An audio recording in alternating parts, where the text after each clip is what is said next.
Starting on July 1, 2026, for franchises in Virginia, well, Virginia State just redefined and reshaped franchising, what it means to be a franchisor, what it means to be a franchisee, and what does the franchise relationship look like? Why is that? Well, this past April, Virginia's governor signed into law an amendment of their franchise regulation that prohibits franchise agreements from including post-termination restrictive covenants. This is a seismic shift. We're going to discuss the new law, when it goes into effect, and for franchisors, what you should be considering with your registrations, how to amend your franchise agreements, and the fallout of what is a fundamental change to franchising.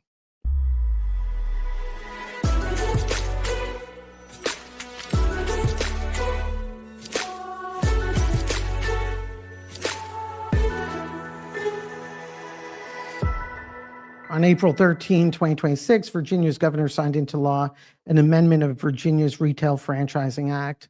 And Virginia is one of the more active regulatory states. They have great regulators. They're efficient on the registrations. And now under the regulatory framework, when it comes to franchise agreements, franchisee rights, we have two major changes that have happened. Number one, Virginia requires that Virginia law applies to those franchise agreements. So choice of law provisions, no matter what your franchise agreement states, if it's a Virginia franchise, Virginia law is going to apply. And the biggest item is the prohibition against restrictive covenants.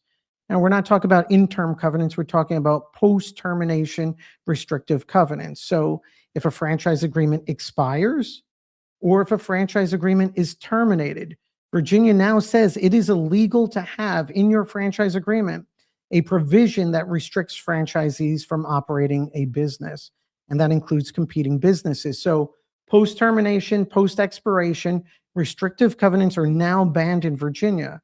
The effect of this is that franchisees, well, they could go start competing businesses, and this has a profound impact on franchising in general and franchise systems.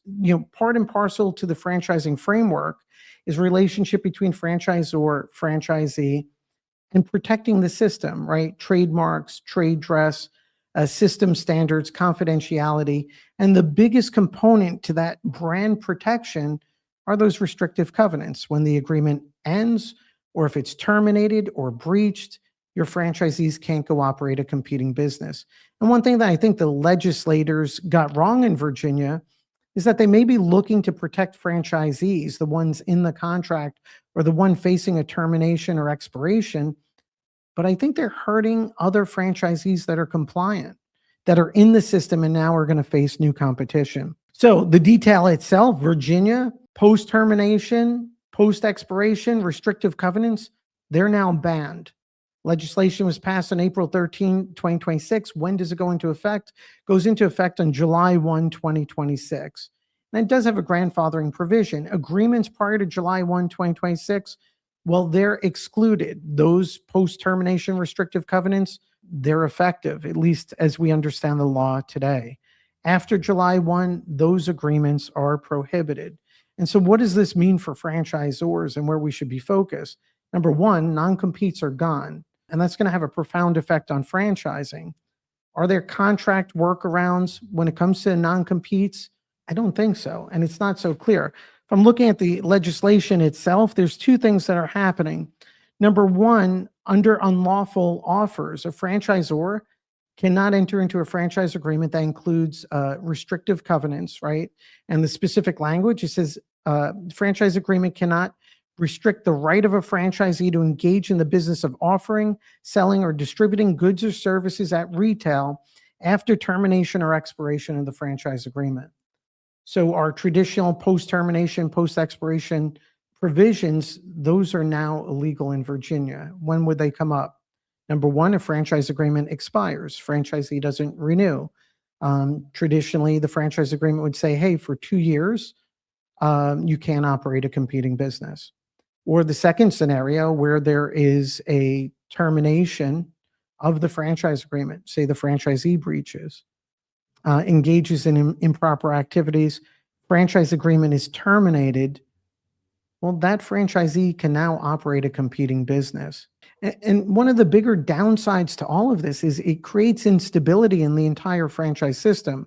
And as we're working with our law firm clients, some of the things we're considering and evaluating is how do we protect existing franchisees? So, for example, after July 1, 2026, we enter into franchise agreements. We have franchisees in two territories, Territory A and Territory B.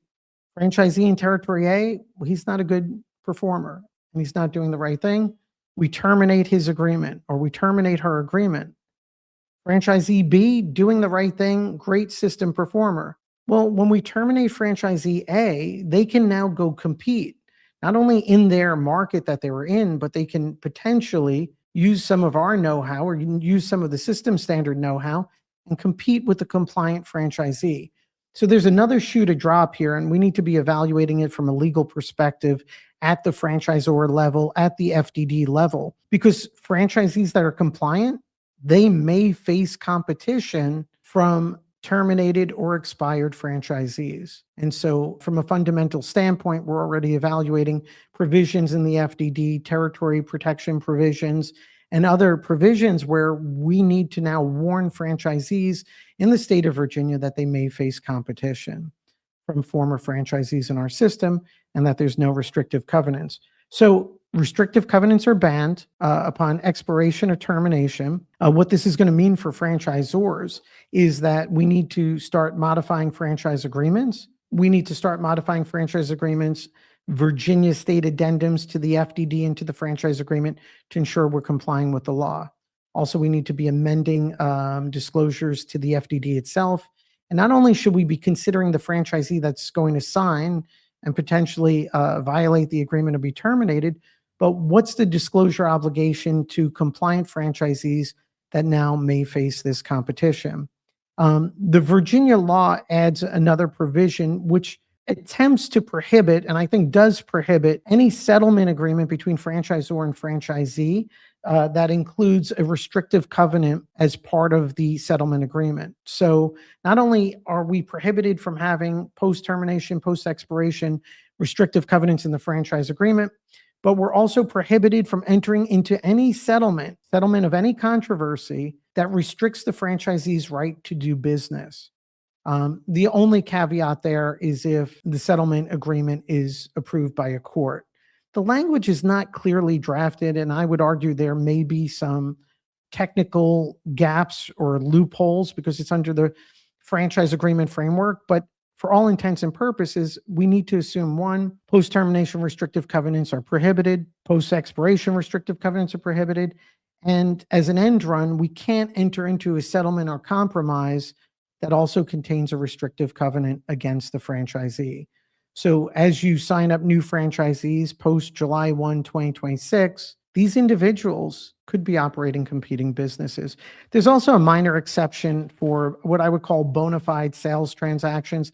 If a franchisee is legitimately selling its franchise business to another franchisee or to the franchisor, and in looking at the language, I would not advise, do not even consider using that as an end run to create some restrictive covenants for franchisors. So we need to start rethinking the franchise agreement itself. Most agreements, if not all of them, include a layered framework to protecting a franchise system, right? Trademarks, trade dress, confidentiality, system standards, operations manuals. Those are all critical factors, and we need to be locking them down even tighter, updating all of those components, locking them down, ensuring they're treated as confidential, and controlling how they're distributed and used among franchisees. Other considerations that should come into play and what we should be thinking about going forward relates to supply chain vendor agreements, how these franchisees, upon expiration and termination,